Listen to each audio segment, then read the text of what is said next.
Hello everyone, welcome back to my channel skiller. मैं हूं प्रियंका और जो आज की हमारी क्लास रहेगी, इस क्लास में एक्सरसाइज 10.4 हम स्टार्ट कर रहे हैं।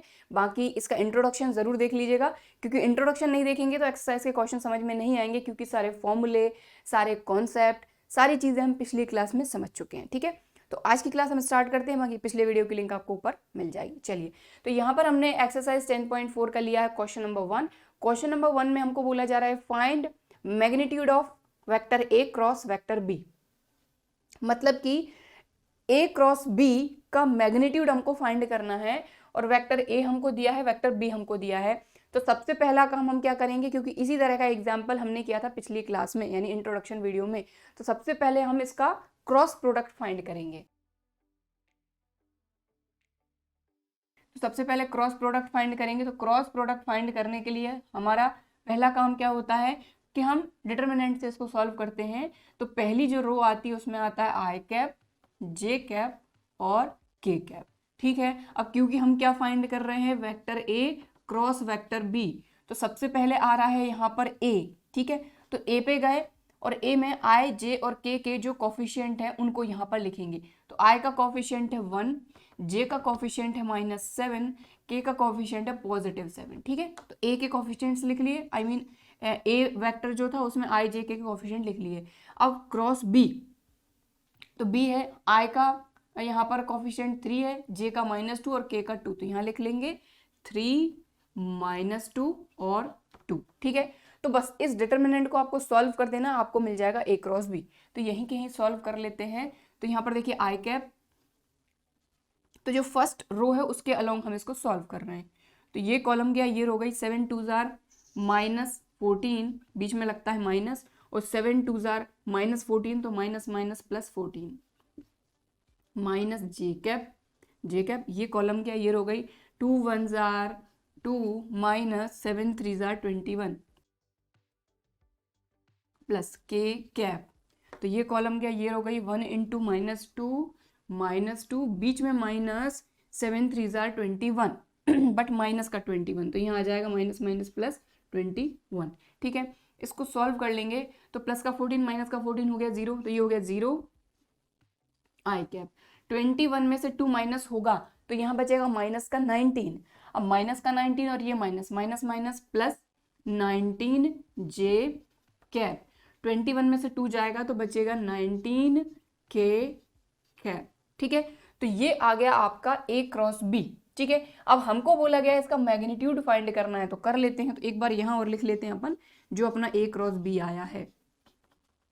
तो 0 आई कैप आया है, तो आई कैप का कोफिशिएंट 0, इसको नहीं भी लिखेंगे तब भी चलेगा। तो ये आ गया आपका 19 जे कैप प्लस 19 के कैप। क्लियर, अब इसका मैग्नीट्यूड फाइंड करना है मेन तो अपने को। तो magnitude of vector A cross vector B, तो मैग्नीट्यूड फाइंड करते अपने को आता है, आई यहाँ है नहीं, मतलब उसका कोफिशिएंट होगा 0, दिख ही रहा है। तो 0 का स्क्वायर 0, खत्म। अब जे का कोफिशिएंट है 19, तो 19 का स्क्वायर, और यहाँ पर के कैप जो है उसका भी कोफिशिएंट है 19, तो ये 19 का स्क्वायर। इसको सॉल्व कर लेंगे। तो देखिए, अब आप चाहें तो 19 का स्क्वायर करके भी कर सकते हैं, और एक तरीका और है, यहाँ पर 19 स्क्वायर प्लस 19 स्क्वायर है, तो ये हो जाएगा आपका 219 स्क्वायर। ठीक है ना, क्लियर, समझ में आई बात। भाई 19 का स्क्वायर करोगे, फिर ऐड करोगे, फिर उनका आप स्क्वायर रूट फाइंड करोगे, उससे बेटर आपको दिख रहा है कि ये भी 19 का स्क्वायर है, ये भी 19 का स्क्वायर है, बीच में प्लस है, तो ये हो जाएंगे 219 का स्क्वायर। ठीक है, फिर इसके बाद स्क्वायर से इसका रूट कैंसिल हो जाएगा, 2 अंदर ही रह जाएगा, तो 19 तो बाहर आ जाएगा लेकिन 2 अंदर रह जाएगा। लीजिए, ये आ गया आपका magnitude of vector A cross vector B, that's it. ठीक है, तो इतना सिंपल है ये, बस आपको पता होना चाहिए कि इनको करना कैसे है। तो हमने यहाँ पर दो वेक्टर जो दिए हुए थे, वेक्टर ए और बी, ठीक है, कंपोनेंट फॉर्म में दिए हुए थे, दोनों को हमने सबसे पहले क्रॉस प्रोडक्ट फाइंड किया और फिर उनका मैग्नीट्यूड फाइंड कर दिया। क्लियर, ठीक है, अब हम देखेंगे नेक्स्ट क्वेश्चन। सो यहाँ पर अब हम कर रहे हैं नेक्स्ट क्वेश्चन, क्वेश्चन नंबर 2। बिल्कुल सेम टू सेम, ऐसा ही सेम टू सेम एग्जाम्पल हमने किया था पिछली क्लास में। तो बात वही है कि अगर इंट्रोडक्शन वीडियो अगर आप देख लेते हैं तो क्वेश्चंस आप खुद बना लेंगे, ज़्यादा से ज़्यादा क्वेश्चन एक्सरसाइज के आप खुद से बना लेंगे बिना किसी दिक्कत के। क्योंकि देखिए यहाँ पर हमको क्या बोला जा रहा है क्वेश्चन नंबर 2 में, find a unit vector perpendicular to each of the vector a plus B and a minus B, where a दिया हुआ है और b वेक्टर दिया हुआ है। तो देखिए यहाँ पर हमको क्या फाइंड करना है, unit vector perpendicular to each of vector. तो ए और बी के लिए परपेंडिकुलर वेक्टर नहीं फाइंड करना है, हमको बोला गया है कि ये जो ए प्लस बी और ए माइनस बी है ये अपने आप में अलग अलग वेक्टर है, ठीक है। तो ए प्लस बी एक अलग वेक्टर है, ए माइनस बी एक अलग वेक्टर है, इन दोनों वेक्टर के लिए हमको यूनिट परपेंडिकुलर वेक्टर फाइंड करना है। तो सीधी सी बात है कि पहले हमको इनका परपेंडिकुलर वेक्टर फाइंड करना होगा, और जब परपेंडिकुलर वेक्टर फाइंड कर लेंगे तभी उसका यूनिट वेक्टर हम फाइंड कर पाएंगे। क्लियर? तो ये चीज हमको पता है, ठीक है। पिछली क्लास में भी हमने ये बहुत अच्छे से समझा था कि जब तक हमारे पास कोई वेक्टर ही नहीं होगा उसका यूनिट वेक्टर कैसे फाइंड करेंगे, राइट। तो सबसे पहले हम क्या करेंगे कि पहले तो हम ए प्लस बी और ए माइनस बी ये दोनों वेक्टर फाइंड करेंगे, फिर इनका परपेंडिकुलर वेक्टर फाइंड करेंगे, फिर परपेंडिकुलर वेक्टर जो आएगा उसका यूनिट वेक्टर फाइंड करेंगे। समझ में आ गई बात? क्लियर? ठीक है, चलिए। तो सबसे पहले इन दोनों का परपेंडिकुलर वेक्टर फाइंड करना, तो सबसे पहले इन दोनों वेक्टर को फाइंड करेंगे क्योंकि ये नहीं दिए हुए हैं सीधे सीधे, ठीक है। तो देखिए सबसे पहले vector A plus vector B हम फाइंड कर रहे हैं। हम सपोज कर लेते हैं कि ये ए प्लस बी जो वेक्टर है ये है अपना वेक्टर सी, ले लेते हैं इसको, ठीक। तो इन दोनों का सम कर लेते हैं, ये रहा वेक्टर ए आपका, ये रहा वेक्टर बी। तो आई में आई ऐड होगा, जे में जे और के में के, तो 3i प्लस आई ये हो गया 4i कैप, 2j प्लस का 2j ये हो जाएगा 4j कैप, प्लस का 2k माइनस का 2k यानी 0k कैप, ठीक। क्लियर? अब हम दूसरा वेक्टर जो है वो है a माइनस बी वेक्टर, इसको हम सपोज कर लेते हैं कि ये कोई डी वेक्टर है, ठीक है। क्योंकि a प्लस बी और a माइनस बी लिखने में थोड़ी सी दिक्कत आती है, तो हालांकि आप ऐसे भी लिख सकते हैं, कोई टेंशन वाली बात नहीं है। बट हमने यहाँ क्या किया, थोड़ा सा सहूलियत के लिए हमने क्या किया, ए प्लस बी को हमने सपोज कर लिया सी और ए माइनस बी को सपोज कर लिया डी वेक्टर, ठीक। चलिए, तो अब माइनस कर रहे हैं ए में से बी, ठीक है। किस में से? ए में से बी। तो 3i माइनस आई 2i cap, 2j minus 2j 0j cap, 2k minus minus plus 2k, देखो 2k कैप में से माइनस कर रहे हैं, माइनस का 2k कैप, तो माइनस माइनस क्या हो जाएगा प्लस, तो 4k कैप, ठीक है। तो यहां पर हमारी a प्लस बी वैक्टर आ गई और a माइनस बी वैक्टर आ गई। a प्लस बी को हमने लिया है c और a माइनस बी को लिया हमने d। हमको ये बोला जा रहा है कि इन दोनों वेक्टर का यूनिट परपेंडिकुलर वेक्टर फाइंड करना है। तो यूनिट वेक्टर बाद में फाइंड करेंगे, सबसे पहले इन दोनों का हमको क्या फाइंड करना होगा, परपेंडिकुलर वेक्टर। और जैसा कि इंट्रोडक्शन में हमने देखा था कि भाई कोई भी वेक्टर से, तो यहां पर देखिए एक वेक्टर ये है, एक ये वेक्टर है, ठीक है। तो ये अपना क्या है, ए प्लस बी वैक्टर, जिसको अपन ने लिया है वेक्टर सी, ठीक। और ये है अपना ए माइनस बी वैक्टर, जिसको अपन ने क्या लिया है, डी वैक्टर। तो ये दोनों वेक्टर हैं, तो इन दोनों का परपेंडिकुलर वेक्टर फाइंड करेंगे सबसे पहले।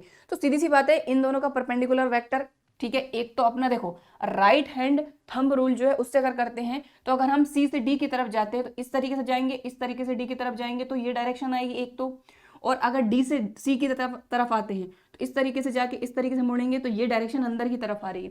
तो 3 डायमेंशनल जो चीजें हैं वो यहाँ तो शो कर पाना मुश्किल है। तो हम क्या कर रहे हैं कि जो बाहर वाली डायरेक्शन है उसको ऐसे शो कर देना है, अंदर वाली जो डायरेक्शन है उसको ऐसे शो कर देना है, ठीक है। क्लियर? तो यहाँ पर इस तरीके से कहा जाए तो दो परपेंडिकुलर वेक्टर्स हमारे पास आएंगे। तो परपेंडिकुलर वेक्टर तो हम अभी फाइंड कर लेते हैं, मैंने आपको यूनिट वेक्टर फाइंड करना है। तो यूनिट वेक्टर एक आएगा आपका एन कैप और एक आता है माइनस एन कैप, जो अपन ऑलरेडी देख चुके हैं पिछली क्लास में, ठीक है। तो यहाँ पर सबसे पहले तो अपन क्या करेंगे, इनका परपेंडिकुलर वेक्टर फाइंड करेंगे, इनका क्रॉस प्रोडक्ट करके। इनका अगर आप क्रॉस प्रोडक्ट करते हैं सी क्रॉस डी या फिर डी क्रॉस सी, तो आपको इनका परपेंडिकुलर वेक्टर मिल जाएगा। चलिए, तो डी और सी कहाँ से आया पता है ना, ए प्लस बी सी है और ए माइनस बी डी है। तो इनका क्रॉस प्रोडक्ट करेंगे जिससे परपेंडिकुलर वेक्टर मिलेगा। तो यहाँ लिखेंगे अपन vector C cross vector D, ठीक, इक्वल टू। तो अगर दो वेक्टर कंपोनेंट फॉर्म में दिए हों तो कैसे उनका क्रॉस प्रोडक्ट करते हैं, सबसे पहली रो में आई कैप जे कैप के कैप, दूसरी रो में पहले वाला वेक्टर उठाते हैं तो पहला वाला वेक्टर है सी, ठीक है। तो इसके बाद देखेंगे आई का कोफिशिएंट जे का और के का, तो यहाँ 4 4 0, ठीक है। फिर डी वेक्टर, तो यहाँ पर 2 0 4। बस इसको सॉल्व कर लीजिए, तो फटाफट से अपन सॉल्व कर लेते हैं। ये फिगर में हटा देती हूँ। बस इस चीज का ध्यान रखना है कि अगर कभी परपेंडिकुलर वेक्टर फाइंड करना हो कोई भी दो वेक्टर का, तो उन दोनों वेक्टर का क्रॉस प्रोडक्ट कर देंगे तो हमको उनका परपेंडिकुलर वेक्टर मिलेगा। और अगर यूनिट वेक्टर बोला जाता है तो उसी परपेंडिकुलर वेक्टर का आप यूनिट वेक्टर फाइंड कर दीजिए, दैट्स इट। चलो तो इसको सॉल्व करते हैं। तो ये हो गया आई कैप, ये हो गई, ये कॉलम गया 4 4 jar 16 minus 0 into 0 0 minus J cap, ये कॉलम क्या, ये होगी 4 4 jar 16 minus 0 into 2 0 plus K cap, ये कॉलम का यार ये हो गई 4 इंटू 0 0 माइनस 4 2 जार 8, ये क्या हो जाएगा 16 आई कैप माइनस 16 जे कैप, और देखिए ये माइनस का 8 आएगा, माइनस का 8 और प्लस प्लस माइनस माइनस 8 के कैप लीजिए। तो ये तो आ गया आपका, अभी सिर्फ क्या आया है परपेंडिकुलर वेक्टर, इन दोनों का परपेंडिकुलर वेक्टर, लेकिन हमको क्या बोला गया find a unit vector perpendicular to each of the vector, यानी a प्लस बी और a माइनस बी जो है इनका यूनिट वेक्टर फाइंड करना है जो कि इनके परपेंडिकुलर हो। तो परपेंडिकुलर फाइंड कर लिया अपन है, अब इनका यूनिट वेक्टर फाइंड करेंगे, ठीक है।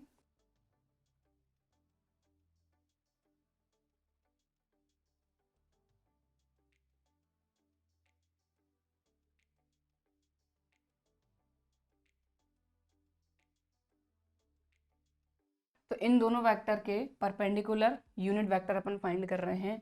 तो यूनिट वेक्टर, तो सबसे पहले अपने पास ये जो C क्रॉस D है, इसी का आप अगर यूनिट वेक्टर फाइंड करते हैं तो अपना काम बन जाएगा, ठीक है। तो vector C cross vector D का हमको फाइंड करना है यूनिट वेक्टर, ठीक, क्लियर। तो चलिए कर देते हैं।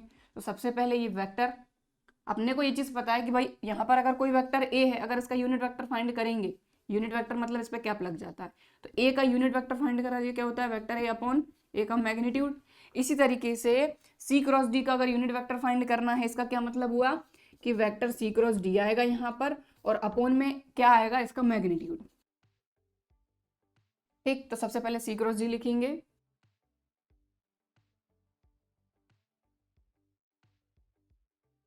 और मैग्नीट्यूड तो अपन फाइंड कर ही लेते हैं। तो 16 का स्क्वायर हो जाएगा 256 माइनस 16 का स्क्वायर भी 256, 8 8 जार 16, ठीक है। तो ये इसको अपन ऐड कर लेते हैं, तो ये हो जाएगा 16 आई कैप माइनस 16 जे कैप माइनस 8 के कैप, तो ये हो जाएगा अपना एक मिनट 8 8 जार 64, ठीक है। तो ये हो जाएगा अपना 576, और 576 का स्क्वायर रूट होता है 24, ठीक है। तो यहाँ पर लिख लेते हैं आगे इसको, तो चलो 16 आई कैप माइनस 16 जे कैप माइनस 8 के कैप, और 576 का स्क्वायर रूट हो जाएगा 24। अब अलग अलग कर लेंगे इसको। और एक चीज़ और, अपने को जो ये फाइंड करना है इसमें प्लस माइनस साइन लगेगा, जैसा कि मैंने आपको अभी बताया था और एग्जाम्पल जब किया था तब भी बताया था कि कोई भी दो वेक्टर हैं, अगर उनका परपेंडिकुलर यूनिट वेक्टर फाइंड करना है तो सीधी सी बात है इनके दो परपेंडिकुलर यूनिट वेक्टर होते हैं, एक तो अपना पॉजिटिव एन कैप होता है, एक माइनस एन कैप होता है। तो यहाँ पर जो वेक्टर था वो एन वेक्टर था, लेकिन यहाँ पर जो वेक्टर हमारा आ रहा है वो आ रहा है सी क्रॉस डी, तो यहाँ पर आपको प्लस माइनस का साइन लगाना नहीं भूलना है, ठीक है। प्लस माइनस तो चाहे इधर मत लगाइए लेकिन लास्ट में जरूर लगाना है। तो अलग अलग कर लेंगे, देखिए 16/24 आएगा, तो 8 2 जार 16, 8 3 जार 24, तो ये आ जाएगा 2/3 आई कैप, ठीक है। फिर इसके बाद यहाँ पर भी 2/3 जे कैप, ठीक है। फिर यहाँ माइनस 8 3 जार 24, तो 1/3 के कैप, ठीक है। समझ में आ गई बात। तो लीजिए ये आ गया आपका यूनिट वेक्टर, और ये unit vector a plus B और a माइनस बी दोनों पर परपेंडिकुलर रहेगा। समझ में आ गई बात क्लियरली। तो देखिए एक चीज मैं आपको यहाँ पर फिर से क्लियर कर रही हूँ, ये चीज ऑलरेडी हम इंट्रोडक्शन में भी देख चुके हैं कि यहाँ पर हमको क्या बोला गया था, हमको वेक्टर a दे दिया, b दे दिया, और हमको बोला गया कि a प्लस बी और a माइनस बी का यूनिट वेक्टर फाइंड करिए जो कि परपेंडिकुलर हो, ठीक है। तो भाई सीधी सी बात है कि यूनिट वेक्टर तभी आएगा जब हमारे पास कोई वेक्टर हो, ठीक है ना। तो यहाँ पर हमने क्या किया, सबसे पहले तो हमने वेक्टर फाइंड किए a प्लस बी और a माइनस बी, ये दोनों वेक्टर मिल गए। फिर इनका हमने फाइंड किया परपेंडिकुलर वेक्टर, ठीक है भाई। इस तरीके से हमने देखा था कि अगर a वेक्टर है हमारा, ये b वेक्टर है, ठीक है, तो इसका परपेंडिकुलर वेक्टर की बात करें तो एक वेक्टर इस तरफ जाता है और एक वेक्टर इस तरफ जाता है, जो इन दोनों पर होता है परपेंडिकुलर, ठीक है। तो यहाँ पर जो वेक्टर आता है ये आता है अपना vector A cross vector B, जिसको अपन एन वेक्टर से शो करते हैं, और यहाँ पर जो वेक्टर आता है ये आता है बी क्रॉस वेक्टर ए, जिसको अपन एन वेक्टर से शो करते हैं। अब यहाँ पर डायरेक्शन पॉजिटिव होती है तो यहाँ का यूनिट वेक्टर एन कैप होता है, यहाँ की डायरेक्शन अपनी ऑब्वियसली अपोजिट हो जाएगी तो ये माइनस एन कैप हो जाता है,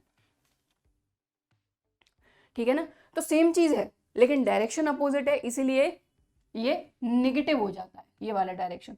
तो हमको बोलेगा कि यूनिट वेक्टर फाइंड करना है जो परपेंडिकुलर हो, तो सबसे पहले परपेंडिकुलर वेक्टर फाइंड किया हमने, ये दोनों का क्रॉस प्रोडक्ट करके a plus B C A minus B D, ठीक है। उसके बाद ये जो वेक्टर आया इसका अपन ने यूनिट वेक्टर फाइंड कर दिया, दैट्स इट। और प्लस माइनस क्यों लगाया, क्योंकि एक पॉजिटिव डायरेक्शन में एक नेगेटिव। क्लियर, ये पॉजिटिव नेगेटिव दोनों ही परपेंडिकुलर यूनिट वेक्टर रहेंगे a प्लस बी और a माइनस बी के लिए। क्लियर, ठीक है, तो उसको नोट कर लीजिए वीडियो को पॉज करके। सो नेक्स्ट क्वेश्चन है हमारा क्वेश्चन नंबर 3। तो क्वेश्चन नंबर 3 में डायरेक्शन कोसाइन वाला जो कॉन्सेप्ट हमने पढ़ा था ना वो काम में आने वाला है। बस थोड़ा सा आपको ध्यान देना है कि यहाँ पर हमको क्या बोला जा रहा है, if a unit vector, vector A, जो वेक्टर ए दिया हुआ है वो यूनिट वेक्टर दिया हुआ है, और ये बोला जा रहा है कि ये जो वेक्टर है ये आई कैप के साथ π/3 एंगल, जे कैप के साथ π/4 एंगल और एक एक्यूट एंगल है, एक्यूट एंगल मतलब कि 90 डिग्री से कम, ठीक है। तो एक एक्यूट एंगल है थीटा विद के कैप, ठीक है। तो यहाँ पर यही बोला जा रहा है कि ये जो थीटा एंगल है ये फाइंड करना है और वेक्टर ए के जो कंपोनेंट है वो फाइंड करना है। तो आपको ये चीज पता है कि अगर हमारे पास कोई भी वेक्टर है, ठीक है, हमारे पास अगर कोई एक वेक्टर होता है, मान लो ये है a1 आई कैप प्लस a2 जे कैप प्लस a3 के कैप, ठीक है। तो कंपोनेंट्स क्या हो जाते हैं इसके, a1 a2 और a3, यही कंपोनेंट्स होते हैं। इसकी जगह पे मान लो कोई और वेक्टर है, वेक्टर ए है अपना x आई कैप y जे कैप और z के कैप, तो यहाँ पर जो अपने कंपोनेंट हो जाते हैं वो होते हैं x y z, यही कंपोनेंट होते हैं। तो अपने को कंपोनेंट फाइंड करना है, दूसरी चीज जो थीटा एंगल है वो फाइंड करना है। अब एक और चीज कि ये हमने समझा था कि ये हमारा इस तरीके से बना हुआ है, ये हो गया आपका x एक्सिस, ये हो गया y एक्सिस और ये z एक्सिस। हमको ये चीज़ पता है कि जो आई कैप होता है वो यूनिट वेक्टर होता है किसकी डायरेक्शन में, x की में, यहाँ पर j होता है y की डायरेक्शन में और k होता है z की डायरेक्शन में, ठीक है। और हमने ये चीज़ देखी थी कि अगर मान लीजिए कोई ये पोजिशन वेक्टर है आपका, ये p पॉइंट है, p पॉइंट का पोजिशन वेक्टर OP है, जिसको अपन ने यहाँ पर ले लिया मान लो कोई वेक्टर r, ठीक है। तो इसके साथ x एक्सिस क्या एंगल बना रहा है अपना अल्फा, y के साथ बीटा और z के साथ एंगल बना रहा था गामा, ये कॉन्सेप्ट हमने पढ़ा था। तो यहाँ पर जो डायरेक्शन कोसाइंस हमारे होते थे वो होते थे कॉस अल्फा, कॉस बीटा और कॉस गामा। तो थोड़ा बहुत आपको ध्यान में आया होगा, हमने जब ये चीज पढ़ी थी डायरेक्शन कोसाइंस जब हमने पढ़े थे, ठीक है।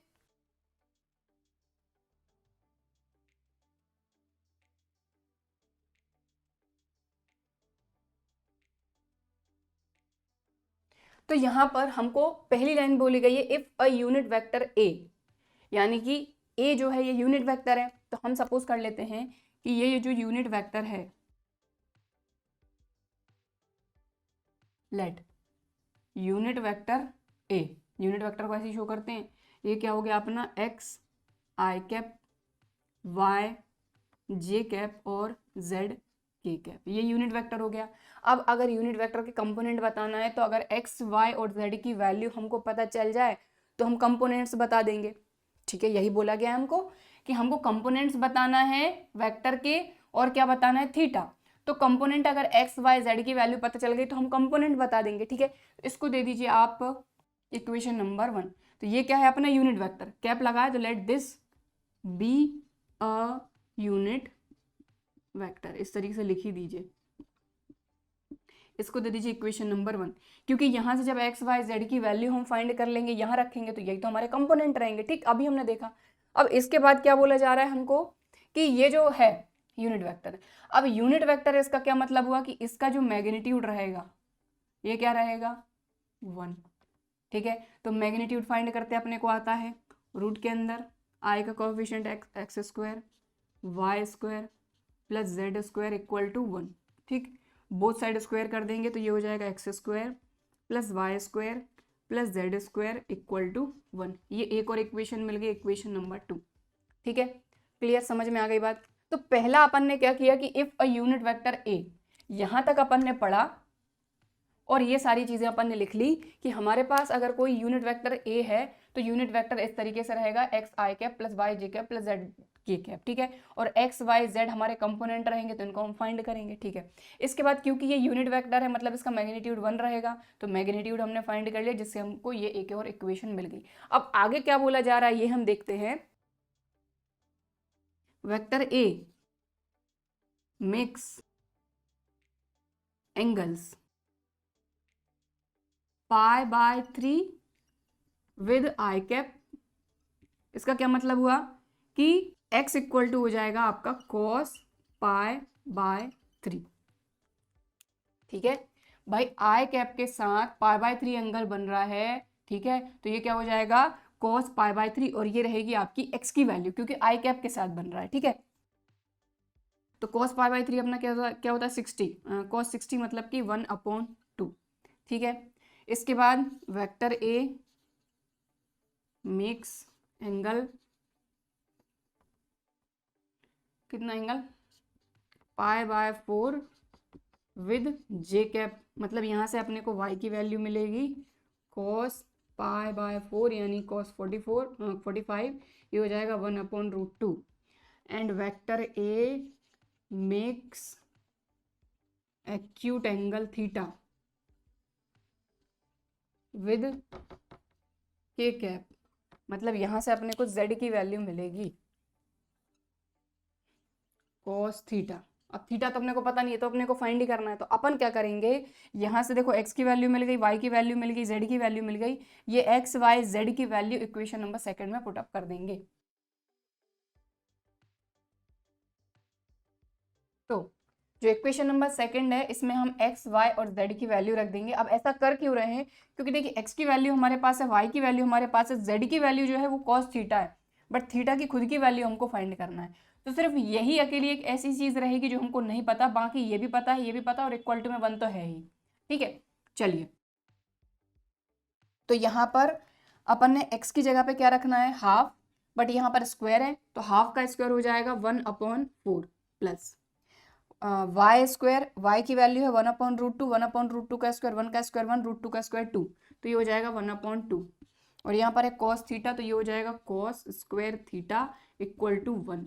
तो इसको अगर अपन ऐड कर लेंगे तो ये हो जाएगा 3/4। देखिए 2 2 जार 4, 2 1 जार 2, 2 + 1 3, 3/4 plus cos square theta equal to 1। तो यहाँ से आ जाएगा cos square theta equal to 1 minus 3/4, तो 4 1 जार 4, 4 - 3 1/4, ठीक है। तो ये आ गया आपका cos square theta.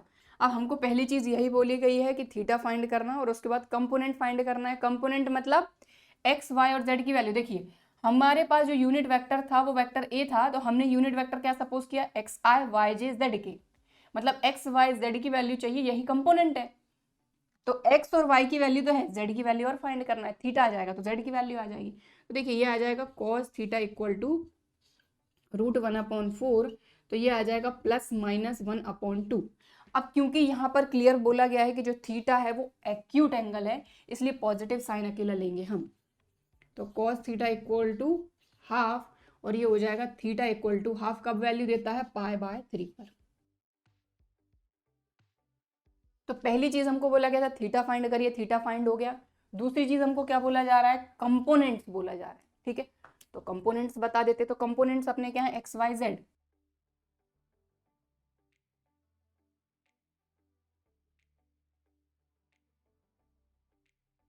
X equal to half, y equal to 1/√2 और z इक्वल टू, तो z क्या था cos थीटा, और cos थीटा क्या आया है हाफ।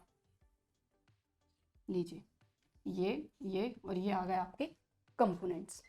क्लियर, समझ में आ गई बात, ठीक है क्लियर। अब हम देखेंगे नेक्स्ट क्वेश्चन। सो यहाँ पर नेक्स्ट क्वेश्चन है क्वेश्चन नंबर 4। बड़ा ही सिंपल सा क्वेश्चन है, हमको शो करना है कि दिस इक्वल टू दिस। तो सिंपली हम क्या करेंगे, सबसे पहले LHS लेंगे, LHS को सॉल्व करके RHS ले आएंगे, हो जाएगा शो। तो टेकिंग LHS ये लिया अपन ने, vector A minus vector B cross vector A plus vector B. तो जो ऑब्जर्वेशंस पढ़े थे ना उसी का कॉन्सेप्ट यहाँ पर काम में आएगा। तो चलिए करते हैं। तो सबसे पहले जो वेक्टर ए है उसको हम इन दोनों के साथ क्रॉस प्रोडक्ट करेंगे। तो ए का ए में करेंगे तो vector A cross vector A, ठीक है ना, vector A cross vector A, ठीक, प्लस, क्योंकि यहाँ प्लस है, फिर vector A cross vector B, ठीक है। तो वेक्टर ए को हमने इन दोनों के साथ क्रॉस प्रोडक्ट कर दिया। अब आती है वेक्टर बी की। तो वेक्टर बी नेगेटिव है, ठीक है, और वेक्टर ए प्लस का है तो plus minus minus, vector B का वेक्टर ए के साथ क्रॉस प्रोडक्ट तो बी क्रॉस ए, फिर ये माइनस का ही है तो plus minus minus, vector B cross vector B, ठीक, क्लियर। अब हमने ऑब्जर्वेशंस में ये चीज पढ़ चुके हैं। तो अगर वेक्टर ए क्रॉस वेक्टर ए हो तब भी जीरो होगा और बी क्रॉस बी हो तब भी जीरो होगा। तो ये वैल्यू तो हो गई आपकी जीरो, ये भी हो गया जीरो, और ये है आपका vector A cross vector B minus vector B cross vector A, और ये भी हो गया जीरो, ठीक है। तो बचा क्या, तो एक स्टेप और कर ही लेते हैं, ठीक है। तो देखिए ये ए क्रॉस बी बचा और माइनस बी क्रॉस ए बचा। अब आपको यहाँ पर क्या ये नहीं कर देना है, देखिए यहाँ पर हमने ये पढ़ा था, क्या पढ़ा था कि जो vector A cross vector B होता है ये कम्यूटेटिव नहीं होता, बट ए क्रॉस बी किसके इक्वल होता है, माइनस बी क्रॉस ए के। ये पढ़ा था कि नहीं, ठीक है। ये हटा देते हैं इसको या फिर यहाँ लिखते हैं। तो सिंस हमको क्या चीज पता है कि जो ए क्रॉस बी होता है वो इक्वल होता है माइनस बी क्रॉस ए के, होता है कि नहीं। हमको शो क्या करना है, ए क्रॉस बी चाहिए अपने को। तो आप क्या करेंगे, ये जो माइनस साइन है, ये जो माइनस साइन है इधर अगर आ जाता है तो ये हो जाएगा माइनस का A cross B equal to B cross A. समझ में आ रही है बात। तो इस बी क्रॉस ए की जगह पे देखिए ये ए क्रॉस बी ऐसे रहने दीजिए, ये माइनस साइन रहने दीजिए। अब ये जो बी क्रॉस ए है तो बी क्रॉस ए की जगह पे अपन लिख सकते हैं माइनस ए क्रॉस बी, बिल्कुल लिख सकते हैं। अभी हमने देखा कि ए क्रॉस बी इक्वल होता है माइनस बी क्रॉस ए के। ये माइनस साइन अगर इधर आ जाए या दोनों तरफ माइनस का मल्टीप्लाई अगर कर दें तो यह माइनस आ जाएगा, माइनस माइनस प्लस आ जाएगा, तो बी क्रॉस ए की जगह पे ये लिख सकते हैं, बिल्कुल। तो यहाँ लिख देंगे minus vector A cross vector B, और यहाँ पर ये चीज जरूर लिख लीजिएगा ताकि आगे आप कंफ्यूज ना हो।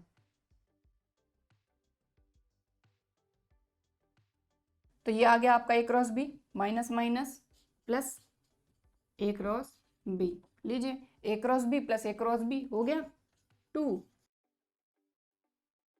ए क्रॉस बी, खत्म। तो LHS लेकर चले थे, ले आए क्या, RHS, हेंस प्रूव्ड, खत्म, ठीक है, क्लियर, समझ में आ गई बात। तो लीजिए ये हो गया क्वेश्चन नंबर 4 कंप्लीट। तो नेक्स्ट क्वेश्चन है हमारा क्वेश्चन नंबर 5। यहाँ पर हमको बोला जा रहा है find lambda and mu if this cross this equal to 0। कहने का मतलब ये है कि यहाँ पर हमको इन दोनों की तो वैल्यू फाइंड करना है, लेकिन हमको जो दिया है वो ये दिया हुआ है कि एक वेक्टर ये क्रॉस वेक्टर ये इक्वल टू 0 वेक्टर, यानी इन दोनों का जो क्रॉस प्रोडक्ट है वो 0 है, ये हमको गिवन है, ठीक है। तो आपको वही लिखना है कि given this cross this equal to 0 vector, यानी ये 0 है। बस हमको क्या करना है, इसको सॉल्व कर लेना है। तो क्रॉस प्रोडक्ट कैसे करते हैं अपने को पता ही है। तो ये देखिए इस तरीके से अपन ने लिखा, ये आ गया अपना आई कैप, ये आ गया अपना जे कैप, और ये आ गया अपना के कैप, ठीक है। पहली वाली जो वेक्टर है उसके आई जे के कोफिशिएंट अपन यहाँ लिख लेंगे। तो आई का है 2, जे का है 6 और के का है 27, ठीक है। इसके बाद जो सेकंड अपनी वेक्टर है वो है आई कैप प्लस लेमडा जे कैप प्लस म्यू के कैप। तो आई का कोफिशिएंट 1, यहाँ पर लेमडा और यहाँ पर म्यू,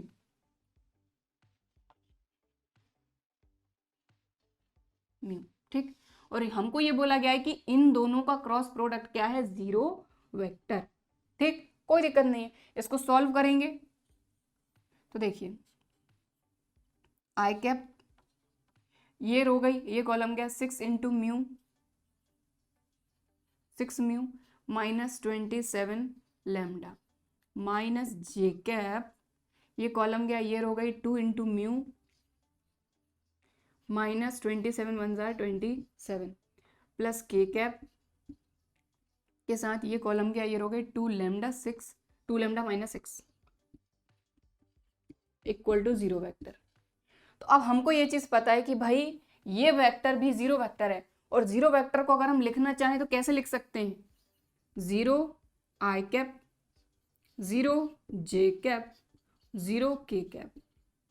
तो इस चीज को ध्यान से समझना है, क्योंकि यहीं से अपने को आंसर मिलने वाला है। एक यही तरीका है, हमको ये चीज पता है कि भाई ये जो वेक्टर है क्रॉस प्रोडक्ट, यानी इन दोनों वेक्टर का क्रॉस प्रोडक्ट जीरो है।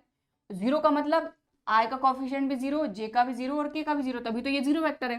तो यहां पर अगर इसको और इसको कंपेयर करें अपन, किसको, इसको और इसको, तो यहां से देखें इसका आई का कॉफिशिएंट और इसका आई का कॉफिशिएंट इक्वल होगा। समझ में आ रही ना बात? इसीलिए अपन क्या कर रहे हैं, इनके जो कॉफिशिएंट है उनको कंपेयर कर रहे हैं। ठीक है,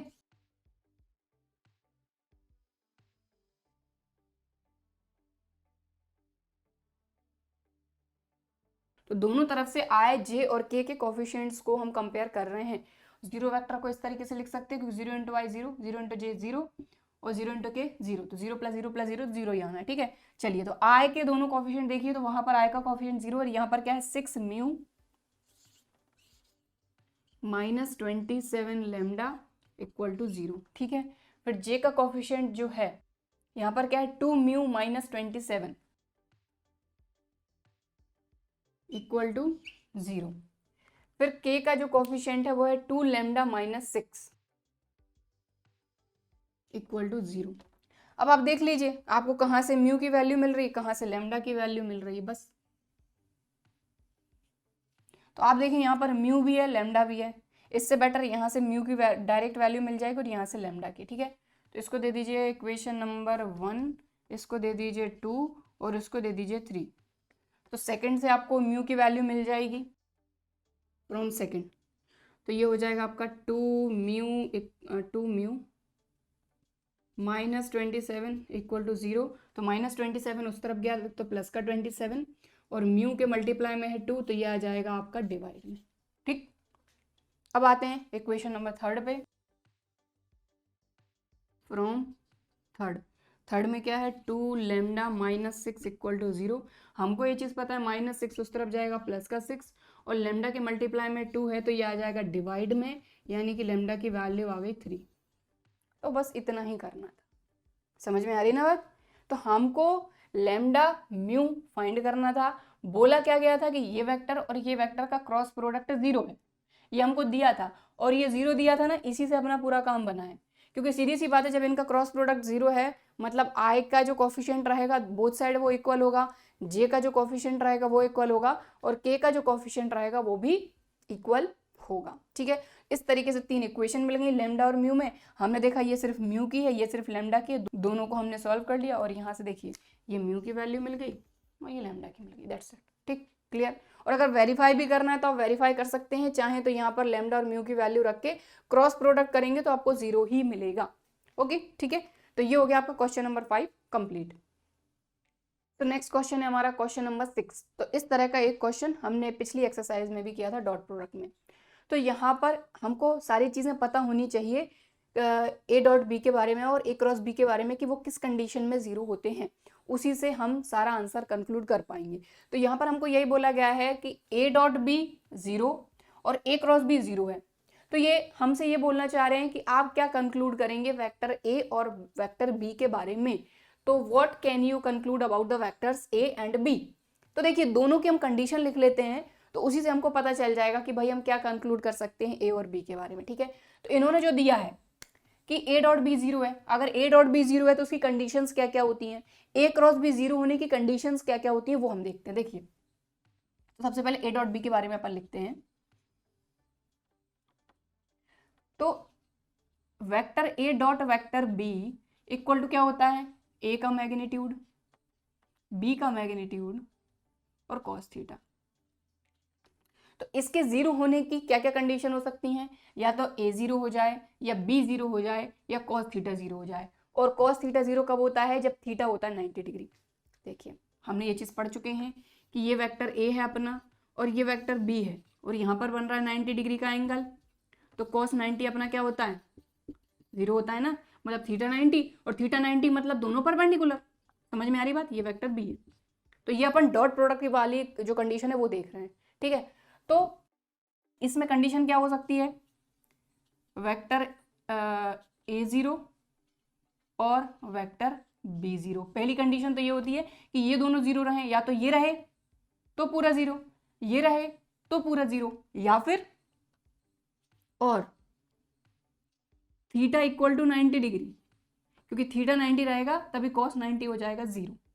ठीक, क्लियर, समझ में आ गई बात। और थीटा 90 का मतलब क्या हुआ, vector A perpendicular to vector B. तो जब हमने डॉट प्रोडक्ट किया था, यानी पिछली क्लास में हमने ये पढ़ा था, तब हमने देखा था कि अगर दो वेक्टर को हमको परपेंडिकुलर शो करना है तो हम क्या करते थे, दोनों का डॉट प्रोडक्ट जीरो शो कर देते, जिससे ये शो हो जाता था कि दोनों जो वेक्टर्स हैं वो 90 डिग्री का एंगल के साथ बन रही हैं, मतलब वो परपेंडिकुलर है। तो ये चीज हो गई। इसको दे दो इक्वेशन नंबर 1, इसको दे दो इक्वेशन नंबर 2। तो हमने डॉट प्रोडक्ट के बारे में लिख लिया कि ए डॉट बी कब जीरो हो सकता है, या तो वेक्टर ए जीरो हो, या वेक्टर बी जीरो हो, या फिर कॉस थीटा जीरो हो। कॉस थीटा जीरो कब होता है, जब थीटा 90 होता है, और थीटा 90 मतलब ये कंडीशन। एक छोटा सा फिगर बनाते, इतना बड़ा नहीं बनाते।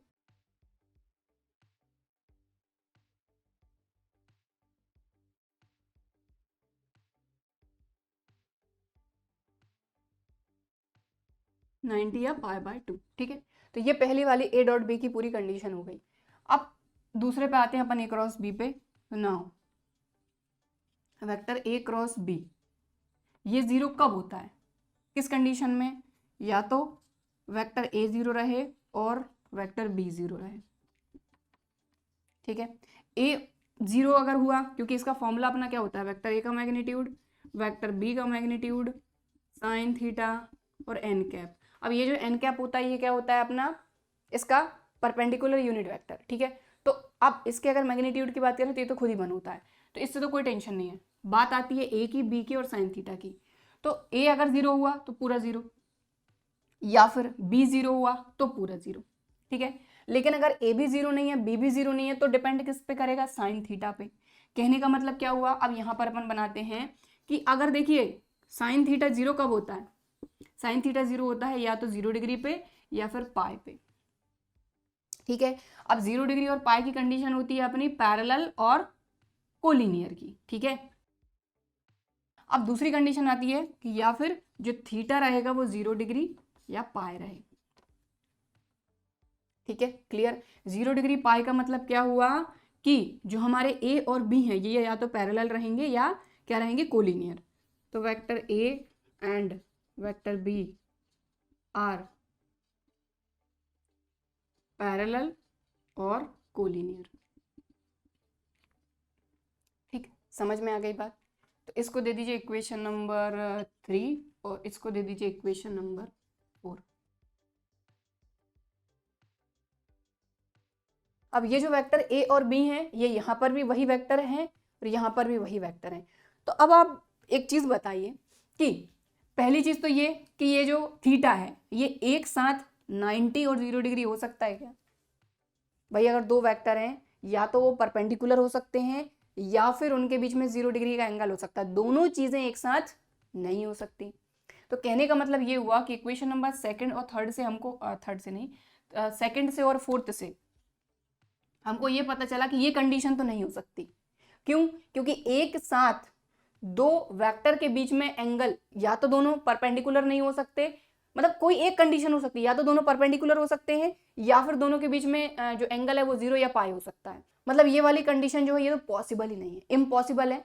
क्योंकि दो वेक्टर बिल्कुल एक जैसे वेक्टर हैं तो उन दोनों के बीच में ये दोनों कंडीशन एक साथ पॉसिबल नहीं है, क्योंकि ये एक ही क्वेश्चन है, वेक्टर ए और बी सेम वेक्टर हैं यहां पर भी और यहां पर भी। ठीक है, तो यहां लिखेंगे फ्रॉम सेकंड एंड फोर्थ।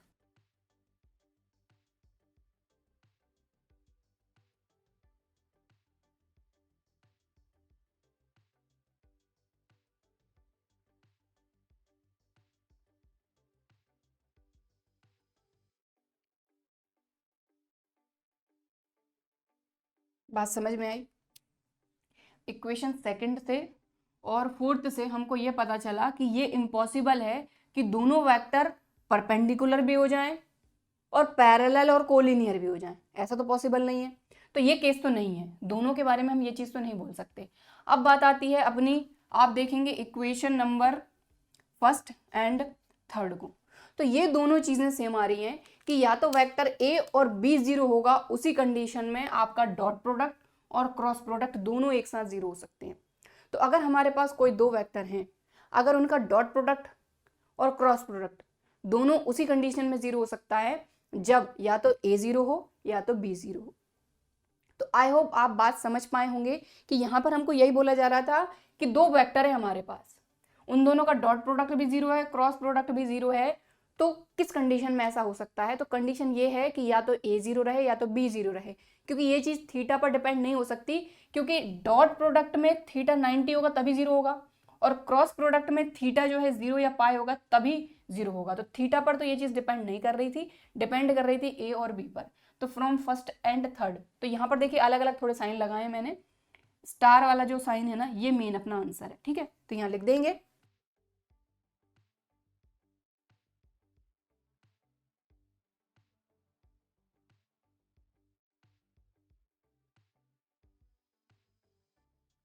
तो आई होप कि आपको समझ में आया होगा कि कॉन्सेप्ट क्या कह रहा है। तो जिन लोग को समझ में आ गया है वो वीडियो को आगे बढ़ा के देख सकते हैं, जिन लोग को थोड़ा सा डाउट रह गया है वो एक बार और समझे, मैं एक बार और फटाफट से एक्सप्लेन करती हूँ।